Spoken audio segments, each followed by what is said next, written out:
Shavua Tov Umeboraj, bienvenidos, bienvenidas, ¿cómo están ustedes? Gracias por el aliento, la cantidad realmente sorpresiva de oyentes que nos alientan y vuestros mensajes, por supuesto, pero gracias por ser parte de nuestro Beit Midrash.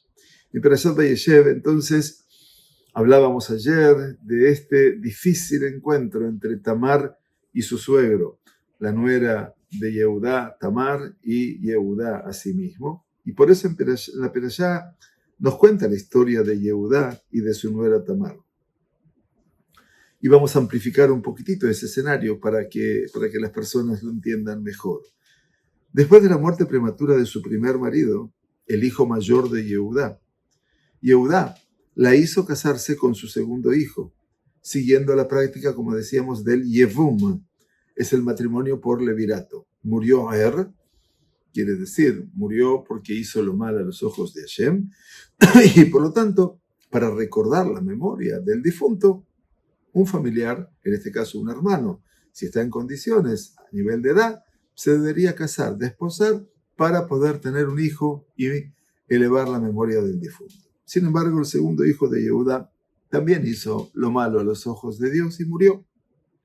Momento en el que el Yehudá envió a Tamar de regreso a la casa de sus padres, temeroso de que se casase con su tercer hijo, que todavía era pequeño y se llamaba Shelah.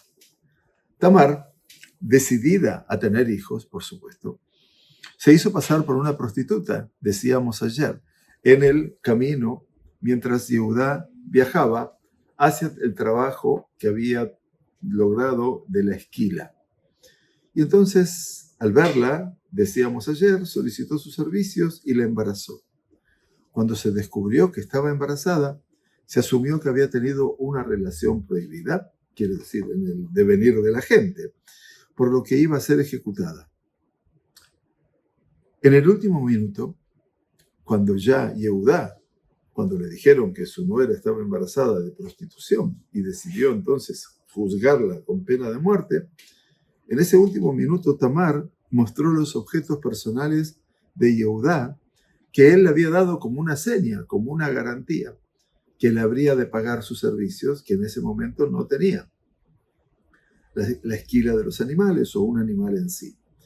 Y anunció que el dueño de esos objetos era el padre de los gemelos que ella estaba esperando. Yehudá en ese momento reconoció que había dejado embarazada a su nuera, de modo que la relación era aceptable, como una forma de Yevum, entendemos, y por lo tanto Tamar no fue castigada. La Gemara, en varios lugares, Tratado de Berajot en particular, página 43 y otros, comenta en base a esta historia, es preferible que una persona se arroje a un horno de fuego, Kivshana Esh, que humillar públicamente a su prójimo. Tamar no se permitió salvar su vida revelando públicamente y explícitamente la identidad del hombre que la había embarazado. Y en cambio, permitió que ese hombre tomara la decisión por sí mismo de presentarse o no. Esto demuestra, enseña la Gemara, que uno debe estar preparado para entregar su vida en lugar de someter a otra persona a la humillación pública. El Meiri, uno de los grandes sabios comentaristas de la Gemara, a Berajot, en la página 43, escribe que este comentario fue hecho derech tzahut.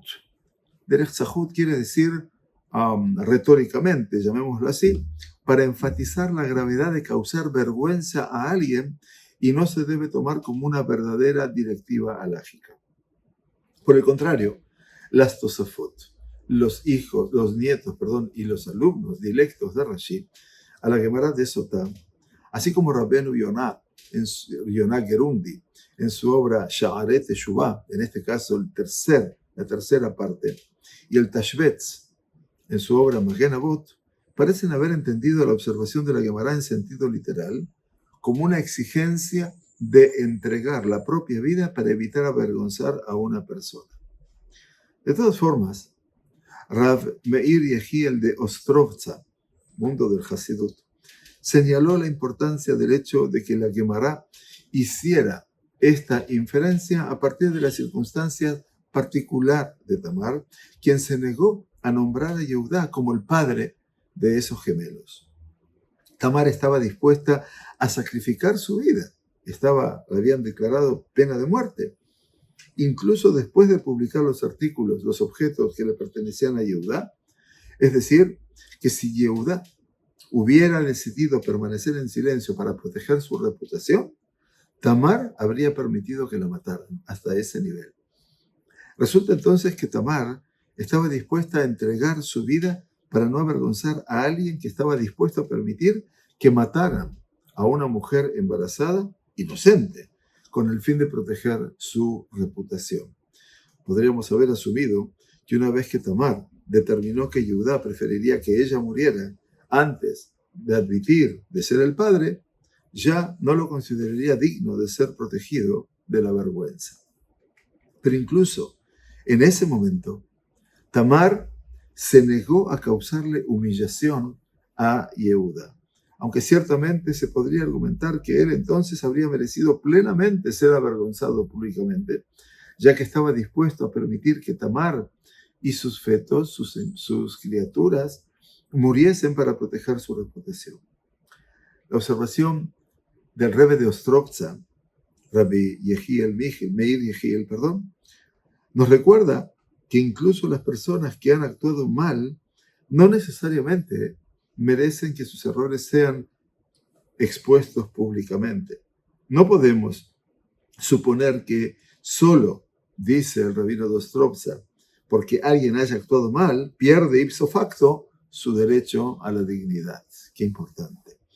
Por supuesto, quienes representan un peligro real deben ser expuestos. Sin embargo, en general, no tenemos derecho, a causar humillación a los demás, incluso si tenemos razones válidas para desagradarles, ya que incluso a quienes son culpables de mala conducta se les debe dar el derecho a vivir con dignidad y no a que se destruya su reputación. ¿Cuántos aspectos de moral, de ética aprendemos de estos escenarios tan incisivos que nos plantea esta Perashá de Vayeshev? Shavua Tov u'Mevorach.